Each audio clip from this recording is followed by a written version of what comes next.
Before we begin, take a breath. This isn't just a podcast. It's a new way to think, speak, and live in English. Welcome to Confluent Podcast, where words flow, confidence grows, and every sip brings you closer to fluency. I love that. It really it sets the tone. Yeah, and we really need a good mindset for today's deep dive because we're looking at something pretty radical. I mean, imagine voluntarily giving up your warm bed, your apartment, basically all your security, just to sleep on freezing concrete in downtown Athens, Georgia. Right, while holding down a full-time professional job. Exactly. It sounds like an absolute nightmare to most people. But today, our mission for this deep dive is to explore a fascinating, totally unscripted conversation between two friends who actually did this. Yeah, they used extreme voluntary minimalism, basically homelessness, not as a punishment, but like as a cheat code for life. And we're talking about the founder of the Confluent movement and his lifelong friend, Kenny Peavy, who is this ecology and outdoor education teacher now living in Bali. What's so great about their chat is that it isn't some formal interview. It's literally just two friends reflecting on 20 years of radical life choices. So we're going to see how they strip their lives down to the absolute bare minimum, right? Using that as a launchpad for global adventure, sustainable living, and just a richer way of looking at the world. Absolutely. And to really grasp how they eventually ended up traversing the globe on, pennies, we have to start with the roots of this minimalism. The vehicle living experiment. Right. So around the year 2000 in Athens, Georgia, both of these guys independently made this wild decision to live in their vehicles. And we should clarify for everyone listening, they weren't bankrupt. They weren't like forced onto the street. No, not at all. They were both fully employed. They actively wanted to test that mental barrier between what society says we need and what humans actually require to survive. I mean, think about your own monthly expenses right now. The vast majority of our income goes to rent or a mortgage.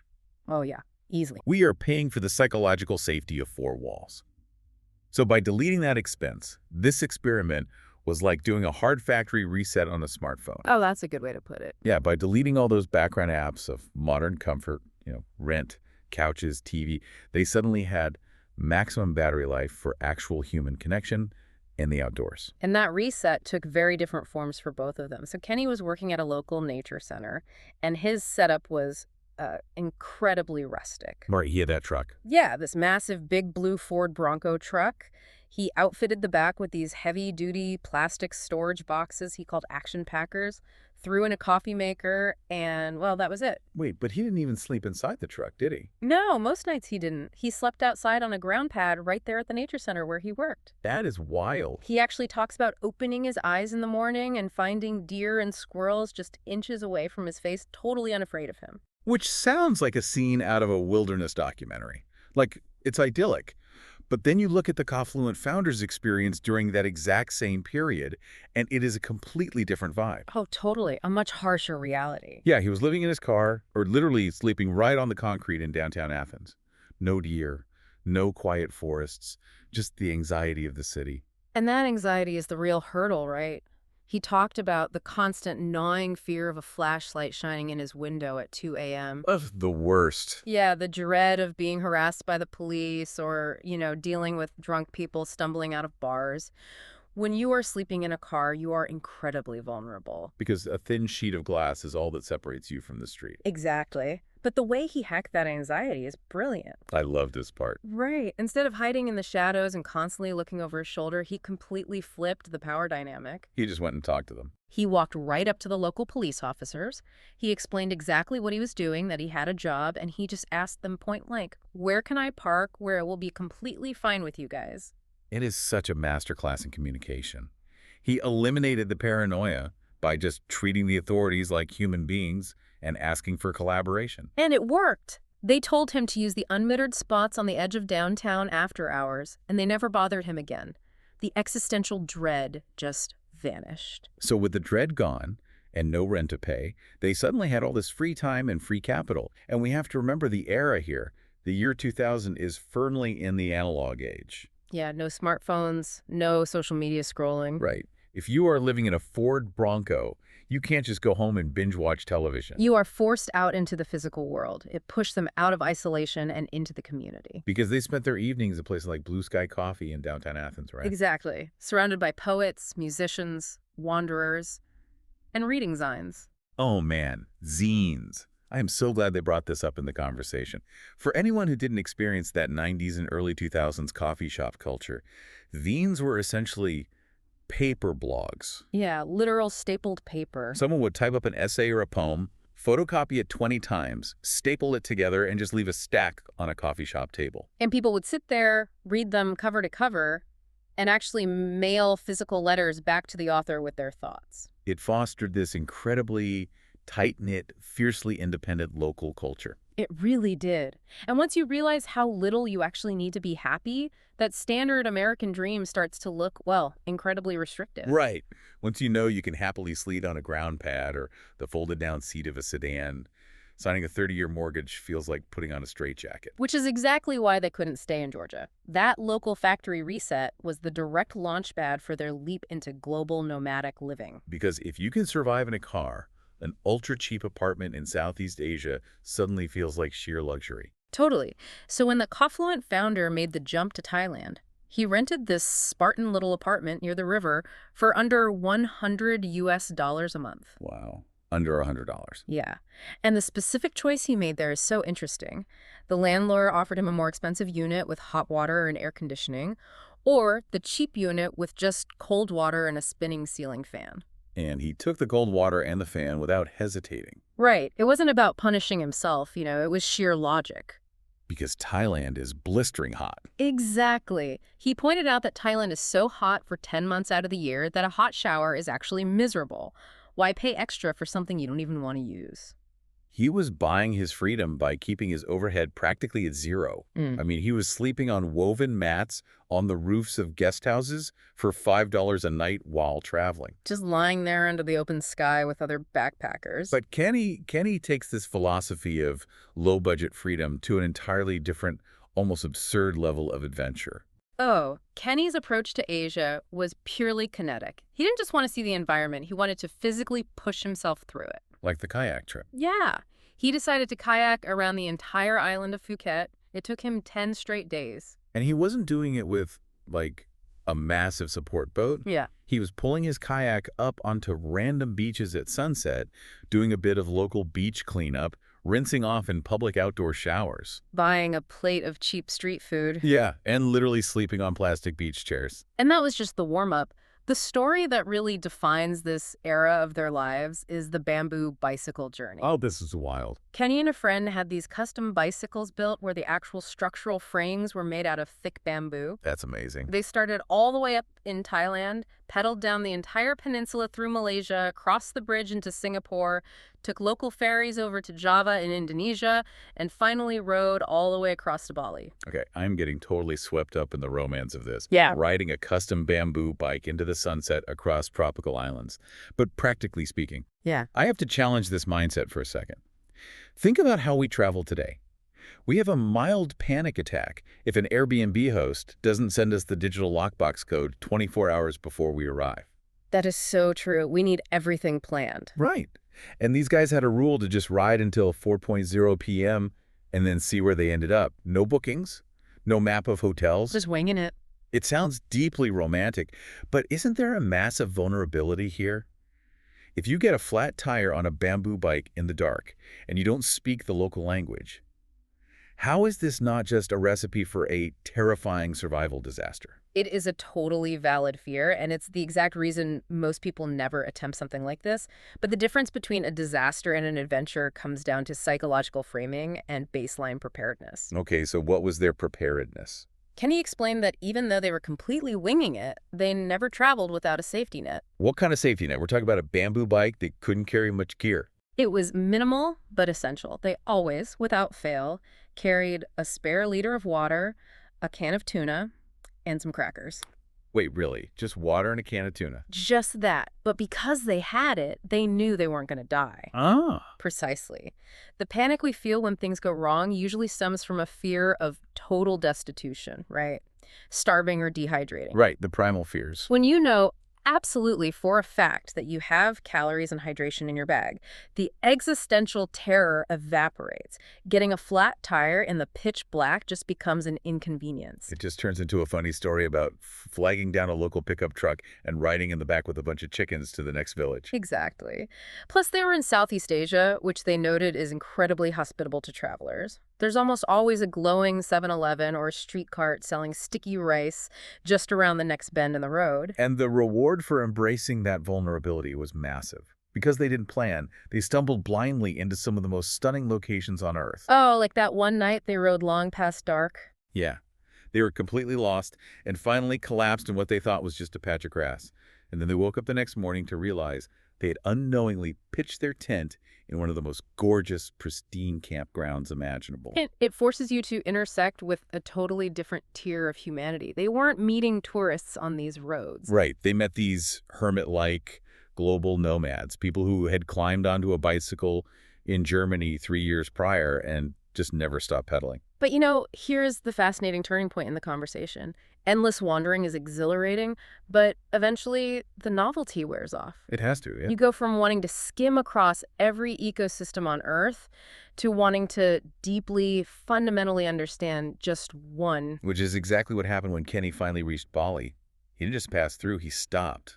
He anchored himself. And the way he describes his daily commute there paints such an incredible picture. He talks about finding this one specific magical spot while riding his motorbike. Right. He'd pull over, look to the north, and see a massive looming volcano. Yeah, and then he'd look south, and the landscape would sweep down into miles of vibrant, green terraced rice fields with farmers actively harvesting. He wasn't just observing the environment anymore, he was immersing himself in it. And his professional life evolved to match that. He began working at a place called Green Camp, which is adjacent to the famous Green School in Bali. This place sounds incredible. It's an alternative education center, right? Yes, where the very architecture reflects their mission.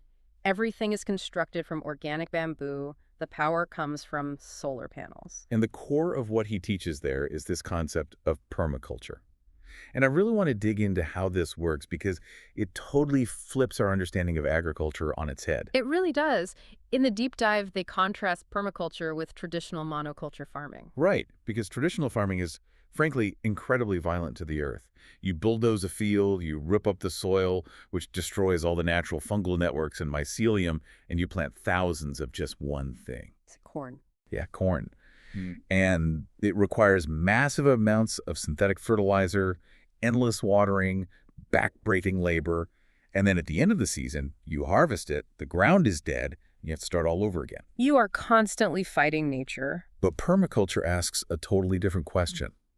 What if we let nature do the work for us? Kenny describes creating what they call a food forest.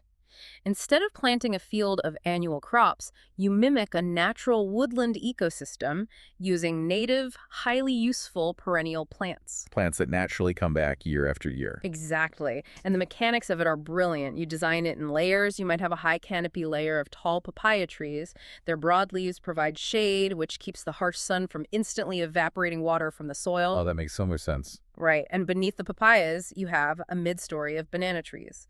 Down at the roots, you plant cassava, which naturally breaks up hard soil. And then you cover the ground with edible spinach to retain moisture. And scatter chili pepper plants throughout, because their natural compounds deter local pests without needing chemical bug spray. It's basically an entire machine made out of living plants. You are building an ecosystem that naturally attracts native birds, butterflies, and pollinators. It's self-sustaining. Right. I mean, think about it like this. A traditional farm is like having a demanding day job. You work constantly just to break even. But a permaculture food forest is like a compound interest account. Oh, I love that analogy. Yeah. You put in the heavy lifting up front to design the system, and eventually the ecosystem just pays you dividends in papayas and cassava. You literally walk out of your bamboo office and pull a papaya off a tree for lunch. And that holistic, sustainable approach isn't just applied to the plants at Green Camp, it's applied to the human beings working there. The emotional check-ins, right? Yes. Kenny talked about how they begin their workday. Before anyone opens a laptop or starts a lesson, the staff gathers outdoors in a circle. They do a mindful check-in. They openly share their mental and emotional states. Can you imagine trying to do that in a standard corporate office in the U.S.? No way. Hey everyone, before we look at the quarterly spreadsheets, I just want to share that I'm feeling really emotionally depleted today. You'd be laughed out of the boardroom. Exactly. But Kenny admits that even as a hard data science teacher, he found this practice essential. If you want a sustainable team, you have to monitor the emotional soil they are growing in. You have to slow down and communicate honestly. He's living this incredibly intentional life, but he's also just soaking up the simple joys of local Balinese culture. Oh, for sure. He talks about sitting back with a cheap, ice-cold bintang beer, which costs barely anything, and eating his wife's cooking. He specifically highlights tempeh, which is unique to Indonesia, right? Yeah, it's a staple. It's this dense, fermented soybean block packed with protein. They chop it up, fry it until it's crispy, and serve it with sambal. Which is like a chili paste. Yeah, a fiery, fresh ground paste made from chili, onion, and tomato crushed in a mortar and pestle. That sounds absolutely amazing. Though it is funny that after 20 years of total immersion in Asian culture, there are still a few deeply American things he craves. Right. He joked about how impossible it is to find decent Mexican food in Southeast Asia. And he really misses grits, that classic, comforting southern corn porridge. It highlights how globalization has changed the nomad experience, though. When he first went to Asia, finding a loaf of Western-style bread was a challenge. Now, with global supply chains, he misses almost nothing. He can get whatever he needs. So the shift in his life isn't really about what he eats, it's about what he is responsible for. Exactly. And this is where the conversation takes a really profound turn into the realities of aging and fatherhood. Because establishing roots, getting married, having a family, it fundamentally alters how you interact with risk and the wild. Kenny was incredibly transparent about this. He Mhm. admitted that getting older has made him far more conservative in the wild. He used to just throw himself into the jungle. Now, before he goes on a hike, he actively tapes and wraps his ankles for support. Yeah, and when he reaches a river, he doesn't just blindly leap off a rock face into the current anymore. Right, he climbs down, tests the water depth, and checks for submerged rocks. It's the shift from conquering nature to surviving it, so you can be present for the people relying on you. When he was 20, a sprained ankle was a badge of honor.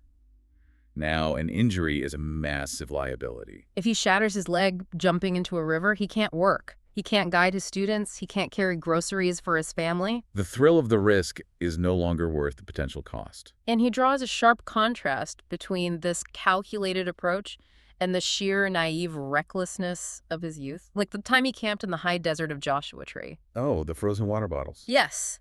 He went in completely ill-prepared. He assumed, well, it's a desert, it's going to be hot. He brought terrible gear. And the temperature absolutely plummeted the second the sun went down. His water bottles froze solid. He spent the entire night shivering violently, unable to catch a single minute of sleep. But because he was forced to stay awake, freezing in the dark, he looked up. Yeah. He witnessed the most staggering, crystal-clear expanse of stars, constellations, and satellites moving across the absolute blackness of the high desert sky. It was a miserable, dangerous situation that yielded a moment of pure magic.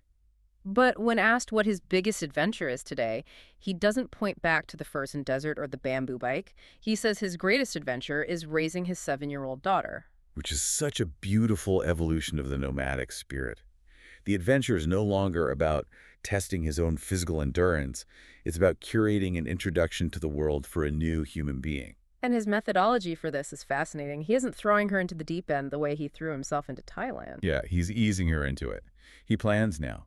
He takes her on gentle camping trips or out to the ocean to hunt for shells and examine seaweed. He is consciously trying to foster an adventurous mindset, a curiosity about the natural world, without forcing his own intense lifestyle onto her. He recognizes that she is her own ecosystem. You can't just plant your expectations in someone else's soil and demand they grow. You have to nurture their specific curiosity. That's a great way to put it. You know, we often think of the ultimate explorer as the lone wolf, the guy with a rugged beard cycling across a frozen continent totally unattached to society. But listening to this, isn't the true test of an explorer's mastery the ability to safely and gently guide a 7-year-old into the wild? I think so, yeah. Transforming a selfish pursuit of adrenaline into a shared sustainable legacy. And the skills required to survive as a global nomad, extreme adaptability, hyper-observation, resilience when things go wrong, are the exact same skills required to be an empathetic parent and a steward of a community. So as we wrap up this deep dive, what does this 2-decade journey mean for us? For you, listening right now, maybe sitting in traffic or paying a massive mortgage or dealing with a stressful corporate job. If we look at the entire arc, from sleeping on the concrete in Georgia to building self-sustaining food forests in Bali, it redefines the true utility of minimalism. It's not just about depriving yourself. Not at all. We usually think of minimalism as this restrictive aesthetic, having a perfectly clean, white room with one chair. But minimalism is actually a highly effective tool for clearing the noise. Yeah. It strips away the unnecessary friction so you can finally hear and engage with what is actually happening in front of you. It creates the space for reality to occur. Whether that's the reality of a deer rustling right next to your head because you aren't walled up in an apartment, or the reality of the fascinating global nomads you meet on a dirt road because you didn't pre-book a luxury hotel. Or the reality of your coworker's emotional state because you took 5 minutes to sit in a circle before checking your email. Minimalism is just the removal of the barriers we build between ourselves and the world. And that is the challenge I want to leave you with today. Think about that smartphone analogy we talked about earlier. What background apps are running in your life right now, silently draining your energy? What financial obligations, physical clutter, or mental anxieties could you actively shut down today to create more space for the unexpected? It really challenges the entire narrative of what a successful life looks like. It truly does. Society tells us that settling down is the death of adventure. We assume that putting down roots means the exciting, unpredictable chapters of our story are over. But if we learn anything from Kenny's Permaculture Food Forest, it's that putting down permanent roots is exactly what allows the most diverse, unpredictable, and beautiful ecosystem to emerge. You have to stop moving to watch things grow. Exactly. So I want you to mull this over as you go about your day. Is it possible that the greatest, richest adventure of your life doesn't require a bamboo bike or a plane ticket? Is it possible the adventure only truly begins after you finally stop running? Until next time, keep exploring.